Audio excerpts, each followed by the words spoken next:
13 mai, Esdras, chapitre 7, chapitre 8, chapitre 9, chapitre 10. Après ces choses, sous le règne d'Artaxerxès, roi de Perse, vint Esdras, fils de Siraja, fils d'Azaria, fils de Hilkija, fils de Shallum, fils de Sadok, fils d'Achitub, fils d'Amaria, fils d'Azaria, fils de Merajot, fils de Zérakja, fils d'Uzi, fils de Buki, fils d'Abishua, fils de Phiné, fils d'Éléazar, fils d'Aaron le souverain sacrificateur. Cet Esdras vint de Babylone, c'était un scribe versé dans la loi de Moïse donnée par l'Éternel, le Dieu d'Israël. Et comme la main de l'Éternel, son Dieu, était sur lui, le roi lui accorda tout ce qu'il avait demandé. Plusieurs des enfants d'Israël, des sacrificateurs et des Lévites, des chantres, des portiers et des nétiniers vinrent aussi à Jérusalem la 7e année du roi Artaxerxès.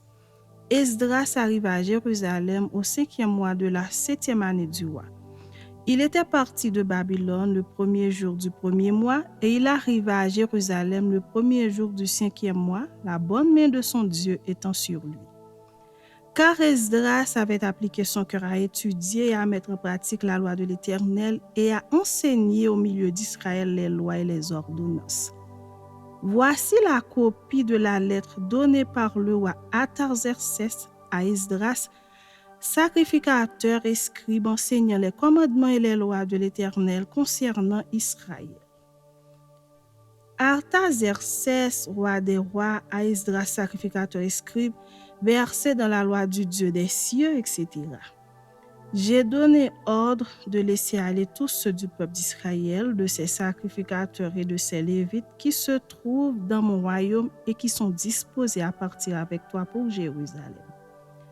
Tu es envoyé par le roi et ses 7 conseillers pour inspecter Juda et Jérusalem d'après la loi de ton Dieu, laquelle est entre tes mains, et pour porter l'argent et l'or que le roi et ses conseillers ont généreusement offert au Dieu d'Israël dont la demeure est à Jérusalem. Tout l'argent et l'or que tu trouveras dans toute la province de Babylone et les dons volontaires faits par le peuple et les sacrificateurs pour la maison de leur Dieu à Jérusalem. En conséquence, tu auras soin d'acheter avec cet argent des taureaux, des béliers, des agneaux et ce qui est nécessaire pour les offrandes et les libations, et tu les offriras sur l'autel de la maison de votre Dieu à Jérusalem. Vous ferez avec le reste de l'argent et de l'or ce que vous jugerez bon de faire, toi et tes frères, en vous conformant à la volonté de votre Dieu. Dépose devant le Dieu de Jérusalem les ustensiles qui te sont remis pour le service de la maison de ton Dieu. Tu tireras de la maison des trésors du roi ce qu'il faudra pour les autres dépenses que tu auras à faire concernant la maison de ton Dieu. Moi, le roi Artaxerxès, je donne l'ordre à tous les trésoriers de l'autre côté du fleuve de livrer exactement à Esdras, sacrificateur et scribe, versé dans la loi du Dieu des cieux, tout ce qu'il vous demandera, jusqu'à 100 talents d'argent, 100 crosses de froment, 100 battes de vin, 100 battes d'huile et du sel à discrétion. Que tout ce qui est ordonné par le Dieu des cieux se fasse ponctuellement pour la maison du Dieu des cieux, afin que sa colère ne soit pas sur le royaume, sur le roi et sur ses fils. Nous vous faisons savoir qu'il ne peut être levé ni tribut, ni impôt, ni droit de passage sur aucun des sacrificateurs, des lévites, des chantres, des portiers, des nétiniers et des serviteurs de cette maison de Dieu. Et toi, Esdras, selon la sagesse de Dieu que tu possèdes, établis des juges et des magistrats qui rendent la justice à tout le peuple de l'autre côté du fleuve, à tous ceux qui connaissent les lois de ton Dieu, et fais-les connaître à ceux qui ne le connaissent pas. Quiconque n'observera pas ponctuellement la loi de ton Dieu et la loi du roi sera condamné à la mort, au bannissement, à une amende ou à la prison. Béni soit l'Éternel, le Dieu de nos pères, qui a disposé le cœur du roi à glorifier ainsi la maison de l'Éternel à Jérusalem et qui m'a rendu l'objet de la bienveillance du roi, de ses conseillers et de tous ses puissants chefs. Fortifié par la main de l'Éternel, mon Dieu, qui était sur moi, j'ai rassemblé les chefs d'Israël afin qu'ils partissent avec moi. Chapitre 8. Voici les chefs de famille et les généalogies de ceux qui montèrent avec moi de Babylone sous le règne du roi Artaxerxès. Des fils de Phiné, Gershon, des fils d'Ithamar, Daniel, des fils de David, Hattush, des fils de Shekania, des fils de Paréosh, Zacharie avec lui 150 mâles enregistrés, des fils de Pachat Moab, El-Joénaï, fils de Zirakja, et avec lui 200 mâles, des fils de Shekania, le fils de Jacaziel, et avec lui 300 mâles, des fils d'Adin, Ebed, fils de Jonathan, et avec lui 50 mâles, des fils d'Élam, Esaïe, fils d'Atalia, et avec lui 70 mâles, des fils de Shephatia, Zébadia, fils de Michaël, et avec lui 80 mâles, des fils de Joab, Abdias, fils de Jéhiel, et avec lui 218 mâles, des fils de Shélomith, le fils de Josiphia, et avec lui 160 mâles, des fils de Bébaï, Zacharie, fils de Bébaï, et avec lui 28 mâles, des fils d'Asgad, Jochanan, fils d'Akatan, et avec lui 110 mâles, des fils d'Adonikam, les derniers dont voici les noms, Eliphélet, Jéhiel et Shemaéja, et avec eux 60 mâles, des fils de Bigvaï, Utaï et Zabud, et avec eux 70 mâles. Je les rassemblai près du fleuve qui coule vers Ahava, et nous campâmes là 3 jours. Je dirigeai mon attention sur le peuple et sur les sacrificateurs, et je ne trouvai là aucun des fils de Lévi. Alors je fis appeler les chefs Eliezer, Ariel, Shemaéja, Elnathan, Jarib, Elnathan, Nathan, Zacharie et Meshulam, et les docteurs Jojarib et Elnathan. Je les envoyai vers le chef Iddo demeurant à Casiphia, et je mis dans leur bouche ce qu'ils devaient dire à Iddo et à ses frères les Nétiniens qui étaient à Casiphia, afin qu'ils nous amenassent des serviteurs pour la maison de notre Dieu. Et comme la bonne main de notre Dieu était sur nous, ils nous amenèrent Chérébia, homme de sens d'entre les fils de Machli, fils de Lévi, fils d'Israël, et avec lui ses fils et ses frères au nombre de 18. Achabia, et avec lui Esaïe, d'entre les fils de Merari, ses frères et leurs fils au nombre de 20. Et d'entre les Nétiniens, que David et les chefs avaient mis au service des Lévites, 220 Nétiniens, tous désignés par leur nom. Là, près du fleuve d'Ava, je publiai un jeûne d'humiliation devant notre Dieu, afin d'implorer de lui un heureux voyage pour nous, pour nos enfants et pour tous ceux qui nous appartenaient. J'aurais eu honte de demander au roi une escorte et des cavaliers pour nous protéger contre l'ennemi pendant la route, car nous avions dit au roi, la main de notre Dieu est pour leur bien sur tous ceux qui le cherchent, mais sa force et sa colère sont sur tous ceux qui l'abandonnent. C'est à cause de cela que nous jeûnâmes et que nous invoquâmes notre Dieu, et il nous exauça. Je choisis 12 chefs des sacrificateurs, Chérébia, Achabia et 10 de leurs frères. Je pesai devant eux l'argent, l'or et les ustensiles donnés en offrande pour la maison de notre Dieu par le roi, ses conseillers, ses chefs et par tous ceux d'Israël qu'on avait trouvés. Je remis entre leurs mains 650 talents d'argent, des ustensiles d'argent pour 100 talents d'or. 20 coupes d'or valant 1000 darics et 2 vases d'un bel airain poli aussi précieux que l'or. Puis je leur dis, vous êtes consacrés à l'Éternel. Ces ustensiles sont des choses saintes, et cet argent et cet or sont une offrande volontaire à l'Éternel, le Dieu de vos pères. Soyez vigilants et prenez cela sous votre garde jusqu'à ce que vous le pesiez devant les chefs des sacrificateurs et les Lévites, et devant les chefs de famille d'Israël à Jérusalem, dans les chambres de la maison de l'Éternel. Et les sacrificateurs et les Lévites reçurent au poids d'argent l'or et les ustensiles pour les porter à Jérusalem dans la maison de notre Dieu. Nous partîmes du fleuve d'Ava pour nous rendre à Jérusalem le 12e jour du premier mois.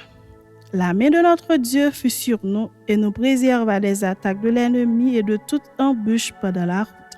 Nous arrivâmes à Jérusalem et nous nous y reposâmes 3 jours. Le 4e jour, nous pesâmes dans la maison de notre Dieu l'argent, l'or et les ustensiles que nous remîmes à Mérémoth, fils d'Uri, le sacrificateur. Il y avait avec lui Éléazar, fils de Phiné, et avec eux les Lévites, Josabad, fils de Josué, et Noadia, fils de Binui. Le tout ayant été vérifié, soit pour le nombre, soit pour le poids, on mit alors par écrit le poids du tout. Les fils de la captivité revenus de l'exil offrirent en holocauste au Dieu d'Israël 12 taureaux pour tout Israël, 96 béliers, 77 agneaux et 12 boucs comme victimes expiatoires, le tout en holocauste à l'Éternel. Ils transmirent les ordres du roi aux satrapes du roi et aux gouverneurs de ce côté du fleuve, lesquels honorèrent le peuple et la maison de Dieu. Chapitre 9. Après que cela fut terminé, les chefs s'approchèrent de moi en disant: Le peuple d'Israël, les sacrificateurs et les Lévites ne se sont point séparés des peuples de ces pays, et ils imitent leurs abominations, celles des Cananéens, des Essiens, des Phérésiens, des Jébusiens, des Ammonites, des Moabites, des Égyptiens et des Amoréens. Car ils ont pris de leurs filles pour eux et pour leurs fils, et ont mêlé la race sainte avec les peuples de ces pays. Et les chefs et les magistrats ont été les premiers à commettre ce péché. Lorsque j'entendis cela, je déchirai mes vêtements et mon manteau, je m'arrachai les cheveux de la tête et les poils de la barbe, et je m'assis désolé. Auprès de moi s'assemblèrent tous ceux que faisaient trembler les paroles du Dieu d'Israël à cause du péché des fils de la captivité. Et moi, je restai assis et désolé jusqu'à l'offrande du soir. Puis, au moment de l'offrande du soir, je me levai du sein de mon humiliation avec mes vêtements et mon manteau déchiré. Je tombai à genoux, j'étendis les mains vers l'Éternel mon Dieu et je dis: Mon Dieu, je suis dans la confusion et j'ai honte, ô mon Dieu, de me lever ma face vers toi. Car nos iniquités se sont multipliées par-dessus nos têtes et nos fautes ont atteint jusqu'aux cieux. Depuis les jours de nos pères, nous avons été grandement coupables jusqu'à ce jour, et c'est à cause de nos iniquités que nous avons été livrés, nous, nos rois et nos sacrificateurs, aux mains des rois étrangers, à l'épée, à la captivité, au pillage et à la honte qui couvre aujourd'hui notre visage. Et cependant, l'Éternel, notre Dieu, vient de nous faire grâce en nous laissant quelques réchappés et en nous accordant un abri dans son saint lieu, afin d'éclaircir nos yeux et de nous donner un peu de vie au milieu de notre servitude. Car nous sommes esclaves, mais Dieu ne nous a pas abandonnés dans notre servitude. Il nous a rendus les objets de la bienveillance des rois de Perse pour nous conserver la vie, afin que nous puissions bâtir la maison de notre Dieu et en relever les ruines, et pour nous donner une retraite en Juda et à Jérusalem. Maintenant, que dirons-nous après cela, ô notre Dieu? Car nous avons abandonné tes commandements que tu nous avais prescrits par tes serviteurs les prophètes en disant: Le pays dans lequel vous entrez pour le posséder est un pays souillé par les impuretés des peuples de ces contrées, par les abominations dont ils l'ont rempli d'un bout à l'autre avec leurs impuretés. Ne donnez donc point vos filles à leurs fils et ne prenez point leurs filles pour vos fils, et n'ayez jamais souci ni de leur prospérité ni de leur bien-être, et ainsi vous deviendrez forts, vous mangerez les meilleurs produits du pays et vous le laisserez pour toujours en héritage à vos fils. Après tout ce qui nous est arrivé à cause des mauvaises actions et des grandes fautes que nous avons commises, quoique tu ne nous aies pas, ô notre Dieu, punis en proportion de nos iniquités, et maintenant que tu nous as conservés ces réchappés, recommencerions-nous à violer tes commandements et à nous allier avec ces peuples abominables? Ta colère n'éclaterait-elle pas encore contre nous jusqu'à nous détruire sans laisser ni reste ni réchappé? Éternel, Dieu d'Israël, tu es juste, car nous sommes aujourd'hui un reste de réchappés. Nous voici devant toi comme des coupables, et nous ne saurions ainsi subsister devant ta face. Chapitre 10. Pendant qu'Esdras, pleurant et prosterné devant la maison de Dieu, faisait cette prière et cette confession, il s'était rassemblé auprès de lui une foule très nombreuse de gens d'Israël, hommes, femmes et enfants, et le peuple répandait d'abondantes larmes. Alors Shekania, fils de Jéhiel d'entre les fils d'Élam, prit la parole et dit à Esdras: Nous avons péché contre notre Dieu en nous alliant à des femmes étrangères qui appartiennent au peuple du pays. Mais Israël ne reste pas pour cela sans espérance.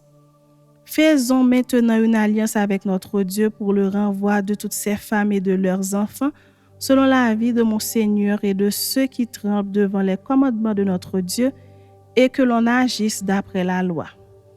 Lève-toi, car cette affaire te regarde. Nous serons avec toi, prends courage et agis. Esdras se leva et il fit jurer au chef des sacrificateurs, des Lévites et de tout Israël de faire ce qui venait d'être dit.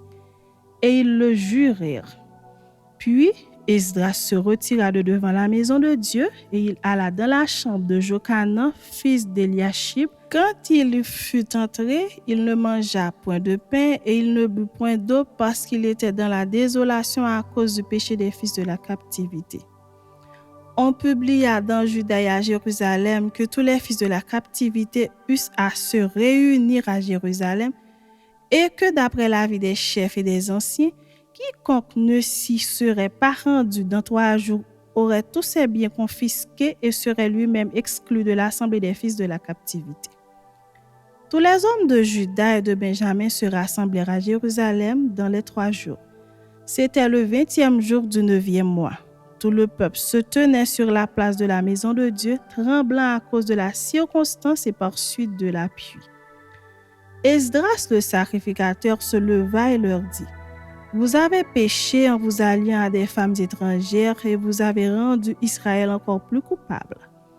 Confessez maintenant votre faute à l'Éternel, le Dieu de vos pères, et faites sa volonté.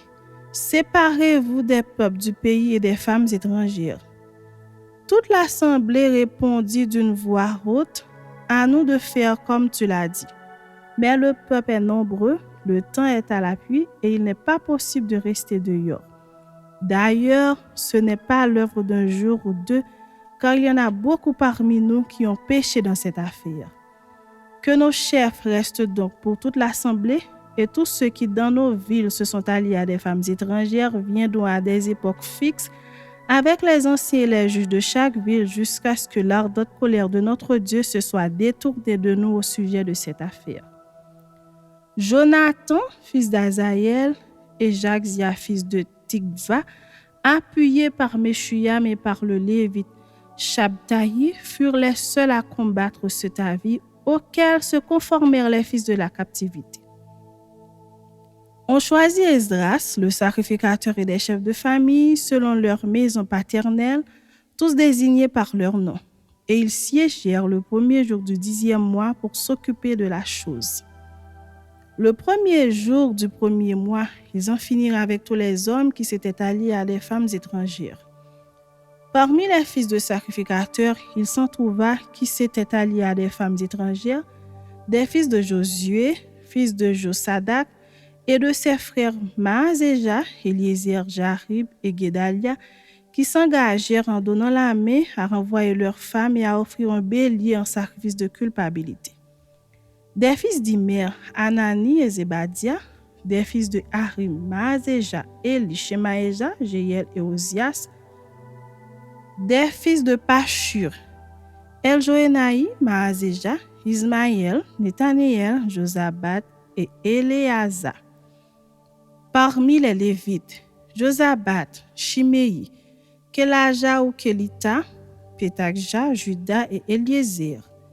Parmi les chantres, Eliashib. Parmi les portiers, Shalum, Telem et Uri. Parmi ceux d'Israël, des fils de Paréok, Ramia, Jizija, Malkija, Mijamé, Éléazar, Malkija et Benaja. Des fils d'Élam, Matania, Zacharie, Jéhiel, Abdi, Jérémoth et Élie. Des fils de Zatsu, Eljoénaï, Eliashib, Matania, Jérémoth, Zabad et Aziza. Des fils de Bébaï, Jochanan, Anania, Zabaï et Atlaï. Des fils de Bani, Meshulam, Maluk, Adaja, Jashub, Sheal et Ramoth. Des fils de Pachat Moab, Adna, Kelal, Benaja, Maaseja, Matania, Betsaleel, Binui et Manassé. Des fils de Harim, Eliezer, Jishija, Malkija, Shemaéja, Simeon, Benjamin, Maluk et Shemaria. Des fils de Hashum, Matnaï, Matata, Zabad, Eliphelet, Jérémaï, Manassé et Shimei. Des fils de Bani, Maadaï, Amram, Uel, Benaja, Bedia, Keluyu, Vania, Meremoth, Eliashib, Matania, Matnaï, Jaazaï, Bani, Binui, Shimei, Shelemia, Nathan, Adaja, Maknadbaï, Shashaï, Sharaï, Azareel, Shelemia, Shemaria, Shalum, Amaria et Joseph. Des fils de Nebo, Jéel, Matitia, Zabad, Zebina, Zadaï, Joël et Benaja. Tous ceux-là avaient pris des femmes étrangères et plusieurs en avaient eu des enfants.